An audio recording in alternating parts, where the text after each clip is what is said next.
تو یاد رکھیے رمضان میں ان فضول بحثوں میں نہ پڑے. یہ کوئی 8 پڑھنے والا ہو یا 20 پڑھنے والا ہو، اس سے طے نہیں ہوگا کون جنت میں جائے گا کون جہنم میں جائے گا.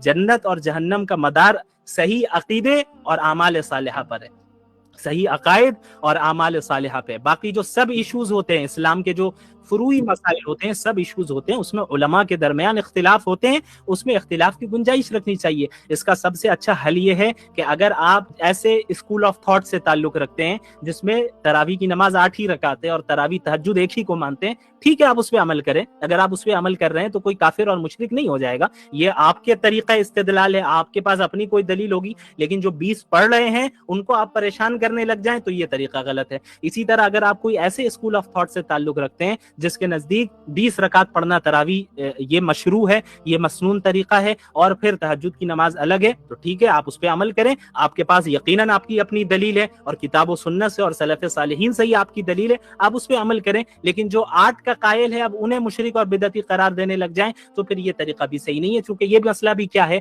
ایک فرعی مسئلہ ہے، میجر ایشو نہیں ہے اسلام کا، یہ مائنر ایشو ہے، سب ایشو ہے، فروعی مسائل جسے ہم کہتے ہیں. تو فروعی مسائل میں اور سب ایشوز میں جہاں اختلاف اور ڈیفرنٹ اوپینینز کی گنجائش ہے وہاں رہنے دیں. آپ یہ لڑائیوں میں اگر الجھیں گے تو آپ اپنے رمضان کو برباد کر کے رکھ دیں گے، وقت ہاتھ سے نکل جائے گا. کئی سلف صالحین نے اس کی وضاحت کی ہے کہ اگر کسی مردے کو ابھی زندہ کر دیا جائے، سلف صالحین کا قول ہے، حدیث نہیں ہے، یہ یاد رکھیے گا. سلف صالحین میں سے کسی عالم دین کا قول ہے، ان کا نام اس وقت میرے ذہن میں نہیں آ رہا ہے، بڑے مشہور عالم ہے، جنہوں نے کہا کہ اگر کسی مردے کو زندہ کر دیا جائے اور اس سے پوچھا جائے کہ تمہاری تمنا کیا ہے، تو وہ رمضان کے ایک دن کی تمنا کرے گا. اللہ اکبر!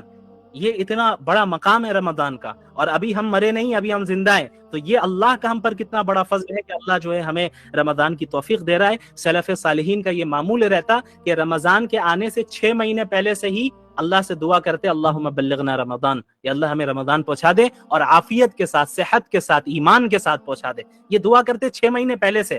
اور ابھی رمضان ختم ہوتا تو ختم ہونے کے 6 مہینے بعد تک اللہ سے دعا کرتے کہ یا اللہ پچھلے رمضان میں جو عبادتیں کی ہیں اسے آپ قبول فرما لیں. یہ طریقہ ہمارے سلف صالحین کا رہا، ہمارے علماء کا رہا، اکابر علماء امت کا رہا، یہ طریقہ صحابہ کرام کا رہا، یہ طریقہ اللہ کے رسول صلی اللہ علیہ وسلم کا رہا. تو یہ حضرات رمضان کا استقبال اس طریقے سے کیا کرتے تھے، تو ہمیں بھی اسی طریقے سے رمضان کا استقبال کرنا ہے.